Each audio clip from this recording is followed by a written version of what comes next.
Thank you so much for joining ShareBird's The Essential Go-to-Market Show, Tips and Strategies, where we offer short video content and interview-style conversations with global product marketing leaders who showcase their best practices when it comes to go-to-market and product launches. I'm your host, Yasmeen Tarehi. So whether you're an early-stage startup or a public company, almost everyone struggles with the same question. What does it take to have a successful product launch? Today, I'll be talking to Dave Steer, who leads LogDNA's marketing team, and he's responsible for go-to-market strategies, including product marketing, demand generation, brand marketing, public relations, and so many aspects of marketing, really, not just product marketing. And prior to LogDNA, he also led global product marketing at Cloudflare and has a 20-year career spanning platforms that are really well known like Facebook, Twitter, eBay, and PayPal. So before we dive in, Dave, can you tell our audience in less than 2 sentences or so, what is LogDNA? Yeah, sure. So LogDNA is it's a platform basically that developers use to see what's happening with their log data. A lot of people don't know what log data is. Think about log data as like the black box in an airplane. If something goes wrong in an airplane, you're going to go to the black box to see what went wrong. And so if you're a developer working on an application, you look at your log data to see what's happening with the application. And so what we do is we make it easier for people. It's faster, it's cheaper, and all of that stuff. Awesome. Okay, great. And Dave, so let's just dive right in. The purpose of this show is to give our audience some of the top takeaways on the go-to-market process with product marketing leaders. So can you tell us what are some of your top takeaways on go-to-market and launching a product successfully in market? Yeah, great question. Product launches, I think, are one of the most exciting parts of a product marketer's job or of any marketer's job. And I think so because the stakes are really high. Everyone's paying attention. It's an opportunity, if you do it right, to break through the noise and the clutter out there in the market. And there's a lot of noise and then there's a lot of clutter. It's an opportunity, I think, to really rally all the troops.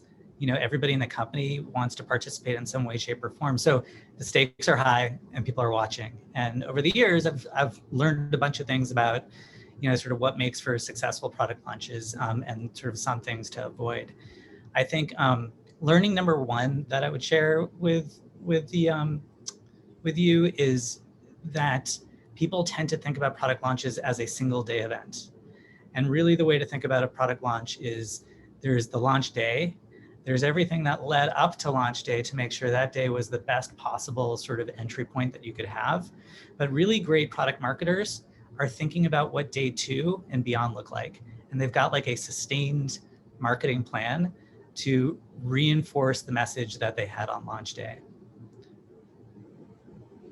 Yeah, that is such a powerful point. I just find it so interesting that a lot of people, as a consultant, they hire me to focus on just one product launch.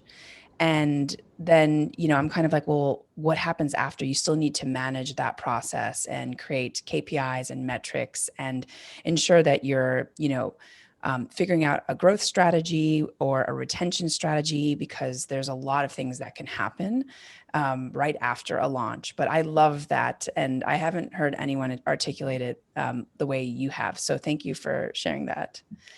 Yeah, it's my pleasure. Dave, what are some of the biggest mistakes that you've seen some companies make in product marketing? Or maybe if you're willing to share some of the mistakes that you've made. I've made a lot of mistakes. A lot of the way that I've learned over the years is when I step on a landmine that I didn't see. And in product marketing, there are a lot of them. Again, I said the stakes are high and everybody's watching. Some that I've seen in the past and some that I've experienced, I put in the category of sort of process. And the interesting thing is, product marketers, it's really important to have a checklist. But it's also really important not to be, beholden to your checklist. So I've seen product marketers, fall on their sword because, they treat the product launch and they really do death by 1,000 checks on the checklist. And that really saps the creativity and the strategy out of the room. But the flip opposite is the same. I've experienced, not having a checklist at all. and kind of like winging it for the product launch, or the CEO who will come to you the day before the product launch and say, we've revamped the messaging and there's new product features, and you have to kind of rewrite the blog post. And so having the right balance between process and improvisation is really important to the PMM's job. And I would say part of it too is, the product marketer, one of the reasons why it's such a great job is you are sort of the conductor in this big symphony, with an orchestra. And so in order to do that, you have to be really empathetic to every musician that's in your orchestra and understand the role that everybody has. But you also have to inspire them to go along with you. And so again, going back to too much process will kill the inspiration. Too little process, you'll have a bunch of people who are not aligned. Yeah, that's so great. It's kind of a mix of art and science, really. And I have seen kind of both scenarios in which a company has over-indexed for one or the other. And, like you said, death by checklist or not having any structure. I think both of those things are not good. And I find it really fascinating when I walk into a company that has never had any kind of process in place for a product launch. And I'm always so surprised because I think that you can probably get away with it once, if everyone is on board, but it also shows after the launch. That's what I've noticed. Right after a launch, even if haven't done much prep work, we see that's where the fall off happens. So super interesting. Anything else on that end, Dave, or do you want to move on? Yeah, no, I'm thinking of the other sort of learnings and errors sort of along the way. Um, I think I think one error that I've seen for product marketers, just generally speaking, is being too focused on features and functionality and the messaging that they put forward. It's the whole speeds and feeds thing. It's super important for a product marketer to understand how the product works and be able to sort of differentiate it from features and functionality. But really, the superpower for a PMM is being able to craft great stories and messages that go above and beyond features and functionality. And so advice that I always give, and advice I always give back to myself to like remind myself, is to be solution focused in the storytelling, and not overly focused on sort of the features and functionality. Yeah, also a great point. Yeah, I've also found the same thing in many scenarios. People are always focused on what the product can do rather than how it solves a problem of the market. So really, really great feedback. Dave, do you want to talk a little bit about maybe some of the things that may have surprised you the most in product marketing? Yeah, I think one thing that has surprised me the most is the importance of storytelling, and the importance of really understanding how stories work. I'd always thought that the way to approach product marketing and sort of message creation is by a linear process. There's a customer, they have a pain point, you have a solution, you tell them about the solution, and then you're done. But one of the things that has really surprised me, especially over the past year, 5 years or so, is storytelling is extraordinarily important. People are tuning out advertising. People are not paying attention as much as back in the old days, and so the importance of telling a story becomes extraordinarily important for a PMM. And so that's one thing that has really surprised me about this job.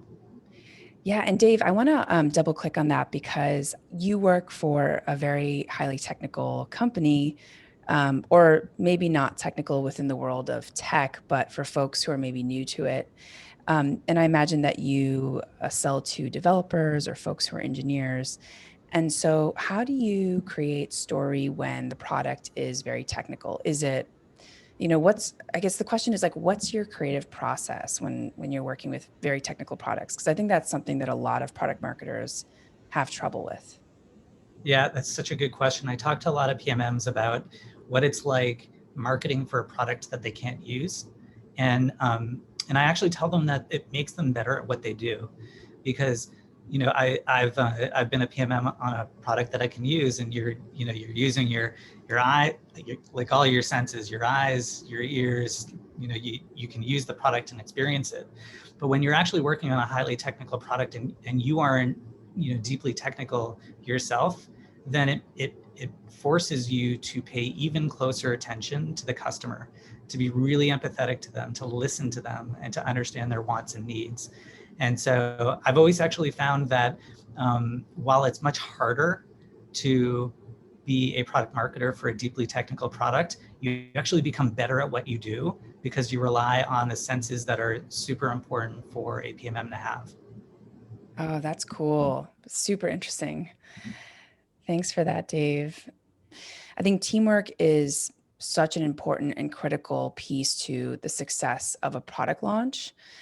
What are some teams that you rely on most for product marketing collaboration? And I think also this is where a lot of people in the product marketing space tend to get stuck or tend to reach out to me with questions. How do you get buy-in from these teams that might have not had great experience with previous product marketers or marketing teams in general? So yeah, which teams do you rely on most for product marketing and why?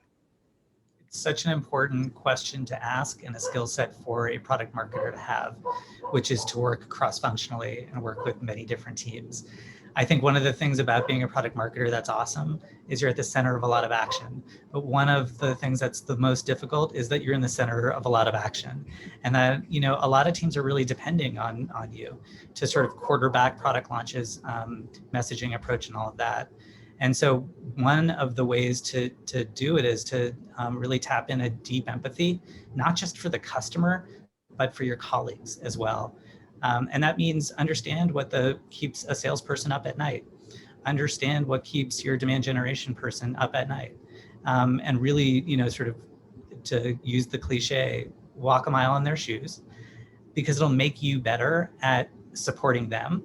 And then at the same time, it will make the relationship better for you, because the PMM, for example, relies on sales to be their eyes and ears to the customer, or it relies on demand generation to have the data and the channel so that they can understand how the messaging strategy is working. So I say right at the center of all this is deep empathy, not just for the customer, but for your colleagues as well. Yeah, really great. Thank you for that. I'm sure we could honestly spend an hour just on that last question because I think there's a lot there. So, Dave, what's your main takeaway on being a good product marketer? Final kind of commentary that you want to tell our audience. It's really difficult to have one takeaway. I would say a couple of things. Number one, I think product marketing is the best job in marketing because you get to dabble in so many different things. And it's a great way to build your career. And I certainly have done with mine.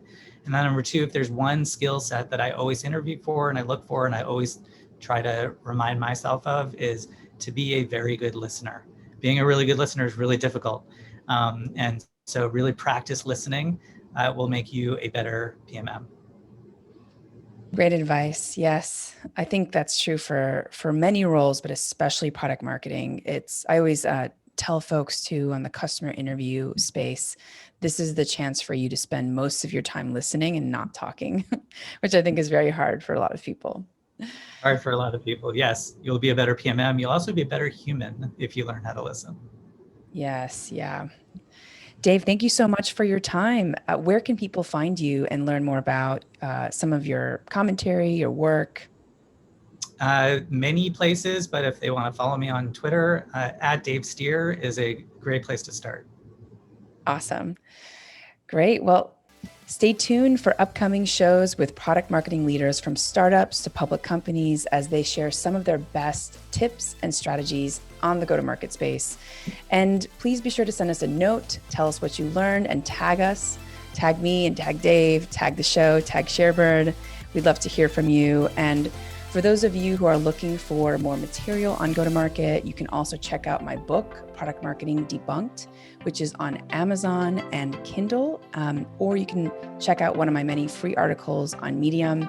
And if you're serious about go-to-market, I'll be launching a live online 4-week class on go-to-market soon. Details in the bio. Thanks again.